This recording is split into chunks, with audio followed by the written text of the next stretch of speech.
So let's look at an overview of the three premises. Now, it's very easy to sort of skim through this. And so we want to take some time because we've got to uncover some hidden assumptions or challenge some of the ways we normally view things. So we're going to give you three examples of the form of the argument. So we'll start out here by talking about a mountain, where we say the mountain had a beginning event or no beginning. Now stay with me. When we say beginning, we mean it did not always exist. There was some start to it. There was an event that you could consider the starting event of its existence, or an event that was the beginning of its existence. But if the mountain had no beginning and it exists, that means it always existed. Mountains obviously have a beginning. Now, the beginning event was caused or not caused. By cause, we mean it was dependent on something. In essence, the mountain is an effect that had a cause, and the mountain depended on that initial cause. Now, if something's not caused, we use the phrase without antecedent, without something being prior to it. And when we talk about not caused, it's really hard for us to wrap our brains around that if you think about it. Can you think of anything that's not caused? And there are different levels of cause too. You could say that a chair is caused by the matter that exists. If there's no matter, there'd be no chair. And you could say the chair has the form of a chair because some carpenter built it. So if there's no carpenter or there's no matter, what does it mean it's not caused? So not caused, the only way to describe that is to say it's without antecedent. But mountains had a beginning, they had a cause. So the last choice is the cause was personal or not personal. So by personal, we in a sense mean with purpose.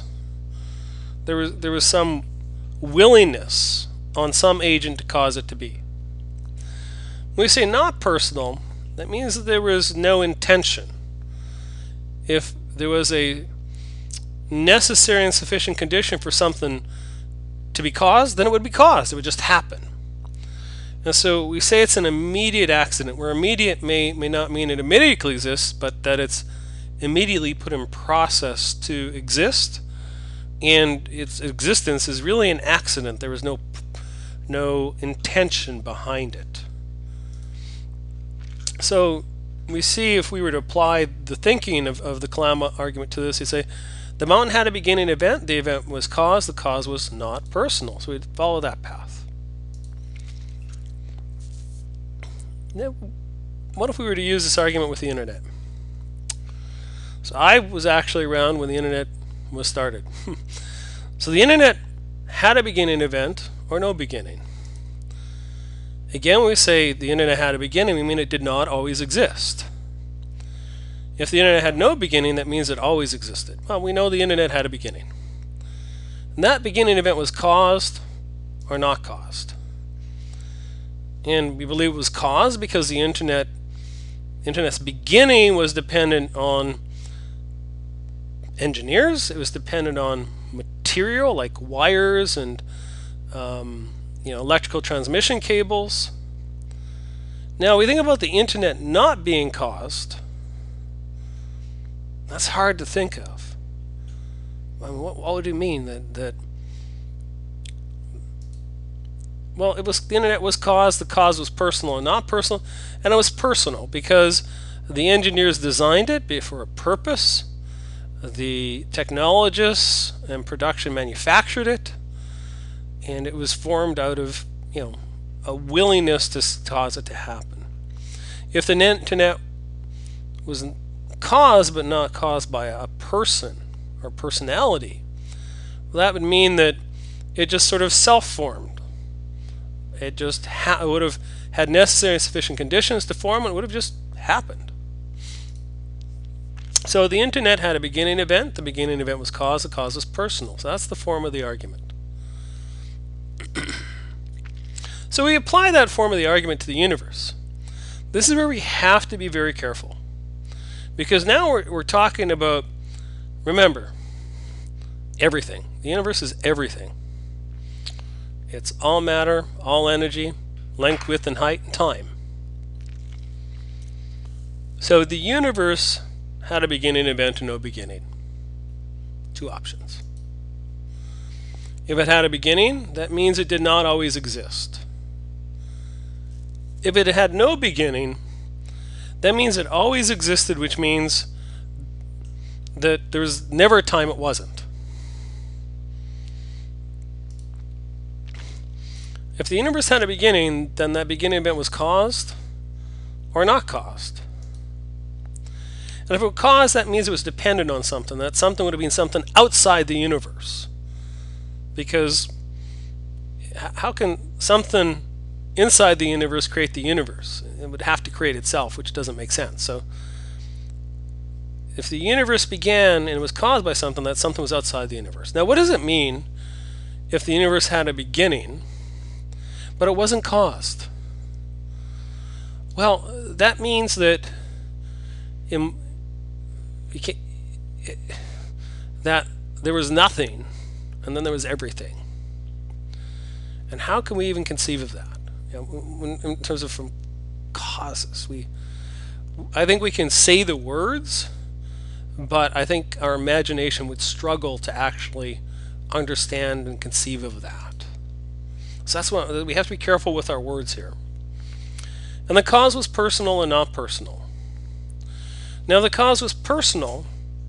That means there was an intention behind it, that there was a will to do this, that there was a personality that made a decision to create the universe.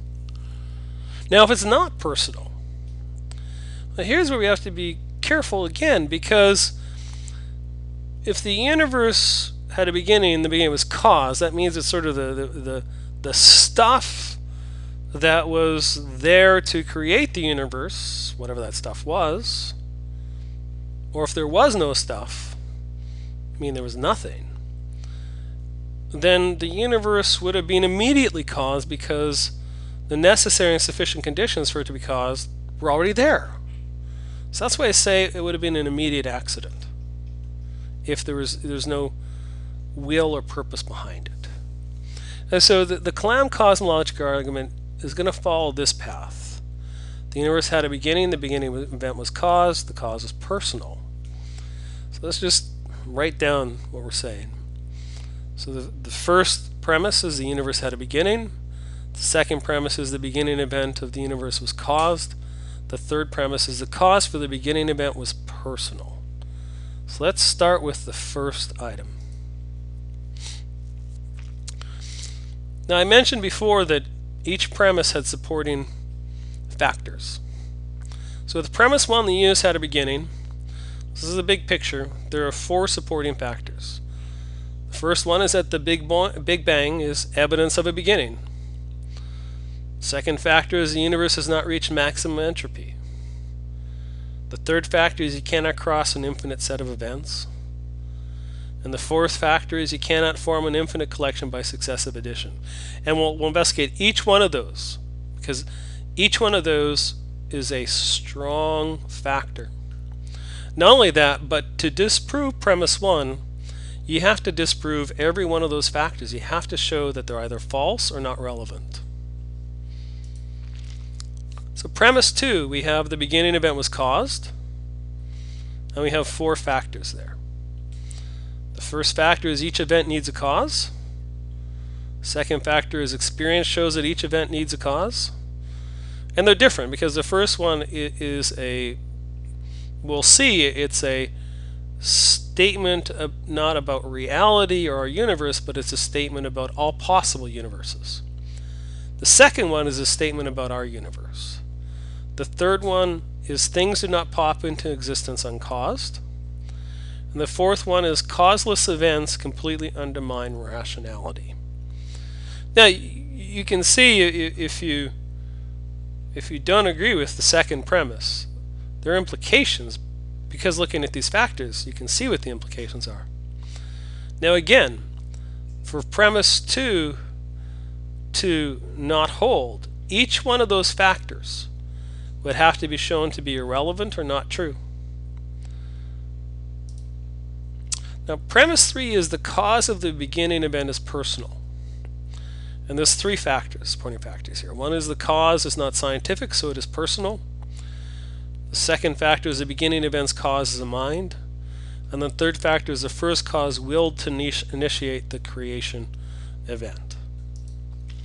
I do want to point out that this argument that I'm showing here, this Kalam argument, has an alternative formulation. William Lane Craig has the Kalam argument, but he has some different premises. The premises I am following, or the argument structure I'm following, was formulated by J.P. Moreland in Scaling the Secular City, The Defense of Christianity. I would refer you there to review that. I believe that this version and William Lane Craig's version are very much compatible and in some ways interchangeable. I think this version makes weaker demands and is more focused, and so I prefer to use it. That's a preference. If you like William Lane Craig's version, feel free to use it. In essence, the same supporting factors can be applied across both arguments.